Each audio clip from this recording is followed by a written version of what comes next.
नमस्कार, आप देख रहे हैं ज़ेन10 न्यूज मुंबई। चांदीवली वार्ड क्रमांक 156 से राष्ट्रवादी कांग्रेस पार्टी की उम्मीदवार नेहा राठौड़ एक नई सोच और इस नई जनरेशन के विचार पर अपने क्षेत्र में विकास के साथ साथ कई अहम मुद्दों पर बात कर रही हैं। नेहा राठौड़ की लोकप्रियता वार्ड क्रमांक 156 में अपना अलग ही दमखम रखती है। प्रभाग क्रमांक 156 से राष्ट्रवादी पार्टी की उम्मीदवार नेहा राठौड़ के साथ हुई बातचीत में उन्होंने क्या कुछ कहा, आइए देखते हैं खास रिपोर्ट।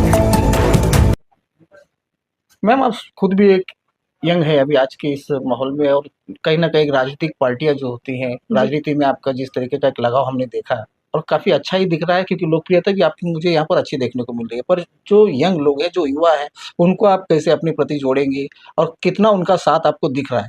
जी, तो इसलिए मैं अपना खुद ही का एक उदाहरण लूँगी।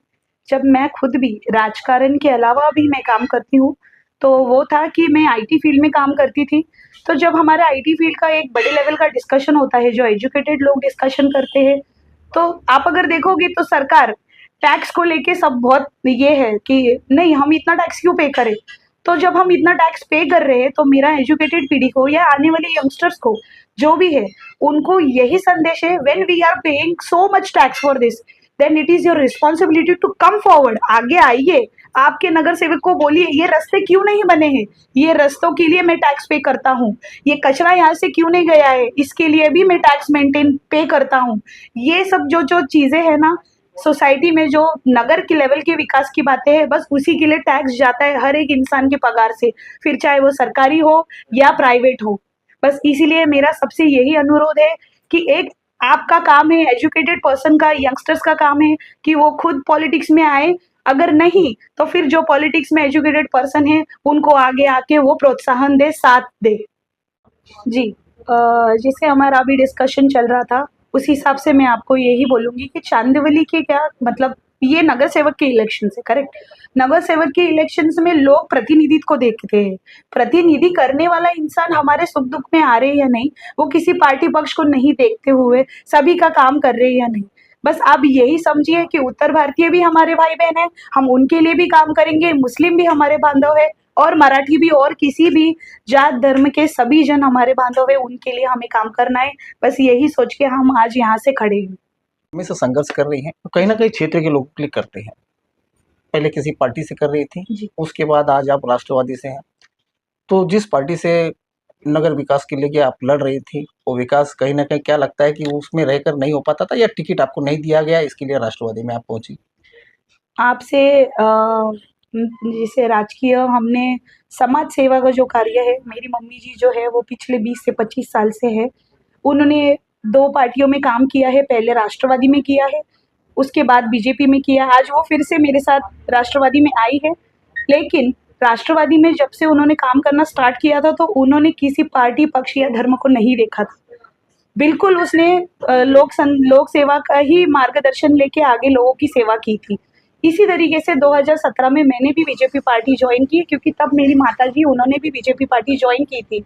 क्योंकि हम लोगों का सेवा करना चाहते हैं, हम लोगों तक अपनी आवाज़ पहुंचाना चाहते हैं, और हमारे एजुकेशन की वजह से जो भी उनको सुविधाएं मिल सकती है, जो भी डेवलपमेंट हो सकता है, विकास हो सकता है, वो करना चाहते हैं।